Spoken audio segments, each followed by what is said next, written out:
इस वक्त मेरे साथ मौजूद हैं 19 साल की आयुश्री मलिक, जिन्होंने मिस दीवा का खिताब जीता है और जल्द ही वो सुप्रा नेशनल में पार्टिसिपेट करने वाली हैं। साइकोलॉजी की स्टूडेंट हैं वो, दिल्ली यूनिवर्सिटी से पढ़ाई कर रही हैं, सेकेंड ईयर की छात्रा हैं वो। साइकोलॉजी से लेकर ये जो सफ़र है आपका, ये ब्यूटी पेजेंट तक कैसे पहुंचा, ये बहुत इंटरेस्टिंग है कि साइकोलॉजी के स्टूडेंट ब्यूटी पेजेंट में हिस्सा ले रही हैं। आई थिंक मैं इसका श्रेय सभी इंडियन पेरेंट्स को देना चाहती हूँ, क्योंकि हमारे पेरेंट्स आजकल इतने प्रोग्रेसिव हो गए हैं कि वो सिर्फ अपने बच्चों को पढ़ते लिखता नहीं देखना चाहते, बल्कि वो देखना चाहते हैं कि उनके बच्चे हर फील्ड में कामयाब हो। तो मेरी मम्मा ने मुझे बहुत सपोर्ट किया कि मैं पढ़ाई के साथ कुछ नई चीज़ ट्राई करूँ जिसमें मेरा पैशन है, जिसमें मेरा मन है। तो उनके सपोर्ट के साथ और मेहनत करने के साथ मैं आज यहाँ पर पहुँची हूँ।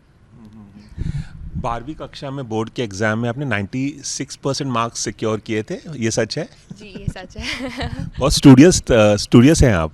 मुझे लगता है कि ये सब आपके टीचर्स और आपके पेरेंट्स की वजह से आता है, क्योंकि अगर वो आपको हमेशा सही टाइम और डिसिप्लिन होने का अगर आपको वो मैसेज सिखाते हैं, तो आप डिसिप्लिन के साथ हर चीज़ बहुत बैलेंस तरीके से कर सकते हैं। कब आपको ऐसा लगा कि ब्यूटी पेजेंट की दुनिया में आना चाहिए, सौंदर्य प्रतियोगिता में भाग लेना चाहिए, और कब आपने इसकी तैयारी शुरू की? वो क्या उम्र थी? अभी फ़िलहाल आप 19 साल की हैं, लेकिन कब आपने सोचा? मैंने इसकी तैयारी मेरे स्कूल ख़त्म होने के बाद 18 वर्ष में की, जब मैं एक मॉडल बनी और मुझे ये समझ में आया कि कैमरे के सामने होना सिर्फ सुंदर दिखना नहीं होता है। कैमरे के सामने होना एक अपॉर्चुनिटी है जहाँ पे आप लोगों की तरफ अपना मैसेज दे सकते हैं और लोग आपको कैमरे के थ्रू जान सकते हैं।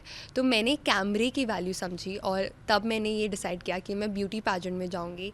और मुझे जितने प्यार से, जितने प्रिंसिपल्स और जिन संस्कारों के साथ मेरी मम्मा ने मुझे बड़ा किया है, वो मैं एक ब्यूटी पैजेंट के माध्यम से लोगों तक पहुंचाना चाहती हूँ। आप एक बहुत अच्छी बास्केटबॉल प्लेयर भी है। इंटर स्टेट जोनल कंपटीशन में आपने हिस्सा भी लिया है। साइकोलॉजी की स्टूडेंट, बास्केटबॉल खेलने वाली लड़की, अब ब्यूटी पेजेंट में हिस्सा ले रही है।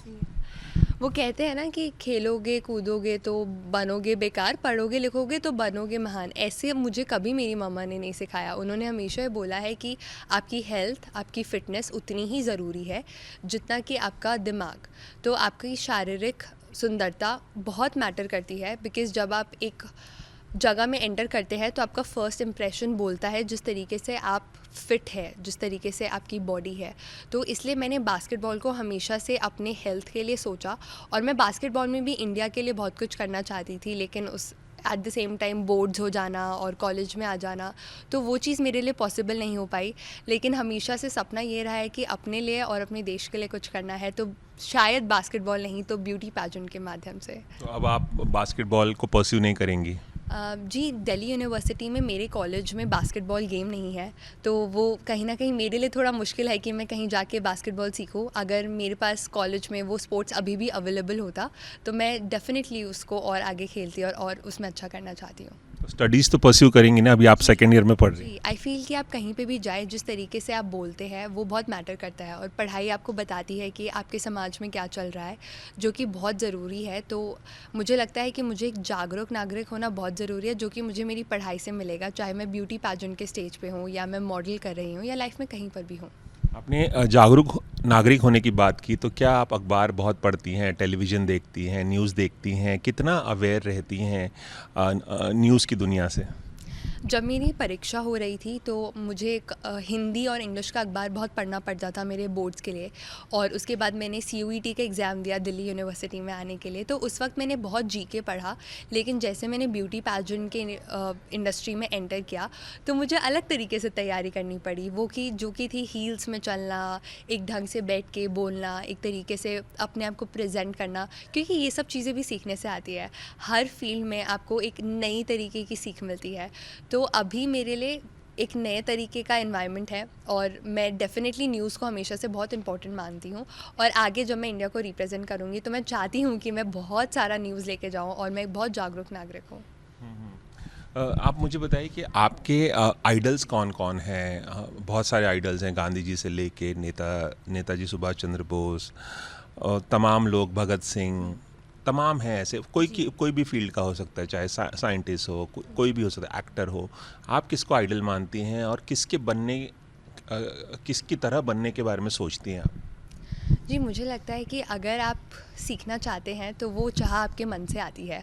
और मेरे देश में ना हर कोने में एक आइडल है, और मुझे हमेशा से ये सिखाया गया है कि जो भी इंसान आप जिस भी इंसान से आप मिल रहे हैं उसमें कुछ ना कुछ ऐसी खूबी ज़रूर होती है जो आप सीख सकते हैं। तो चाहे मैं रोड पे चलते हुए बच्चों से मिलूं, या मैं अपने टीचर्स के साथ रहूं, या मैं अपने पॉलिटिकल लीडर्स के बारे में पढूं, हर किसी से कुछ ना कुछ सीख मिलती है। तो इसलिए मैं हमेशा कोशिश करती हूँ कि मैं हर इंसान से अच्छा सीख सकूँ। लेकिन आपका आइडल कौन है ये आपने नहीं बताया। आई थिंक मुझे लगता है कि मेरी मम्मा ही होंगी, बिकॉज़ मैं किसी से कुछ भी सीखूं, एट द एंड मैं उनके पास जाती हूँ तो वही मुझे सही और गलत की सीख देती है। और जो आपको सही और गलत बता सके, जो आपको सही रास्ते पे ले जा सके, वो आपका एक सही आइडल होता है। तो वो मेरे लिए मेरी माँ होंगी।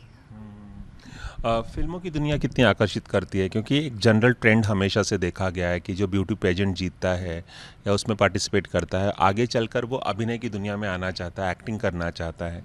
अब वो दुनिया आपको कितनी आकर्षित करती है, और क्या आप फिल्में देखती हैं? जी ज़रूर, मैंने फ़िल्में देखी है और मैंने ये जाना है कि कलाकार कैसे लोगों का दिल जीत लेते हैं। और मुझे उससे पता लगा है कि इस प्लेटफ़ॉर्म पे आके अपना टैलेंट दिखा के आप सच में लोगों का दिल जीत सकते हैं। पर अभी मुझे लगता है कि मेरे लिए बहुत ज़रूरी है कि मैं सबसे पहले इंडिया को रिप्रेजेंट करूं, बिकॉज़ मेरे ऊपर वो ज़िम्मेदारी है। और उसके बाद मैं शायद सोच सकती हूँ कि मैं कैसी कलाकार बनना चाहती हूँ, क्योंकि वो मेरा पर्सनल गोल आता है।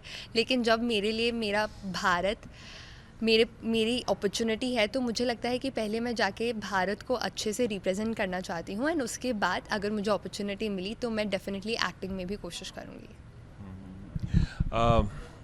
मिस सुप्रा नेशनल में हिस्सा लेने जा रही हैं आप, तो किस तरह की तैयारी आप कर रही हैं?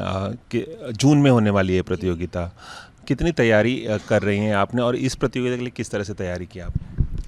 मुझे लगता है जब आप किसी कंपटीशन में भाग लेते हैं तो आपकी तैयारी आपकी पूरी पर्सनालिटी को, आपके पूरे चरित्र को बदलती है।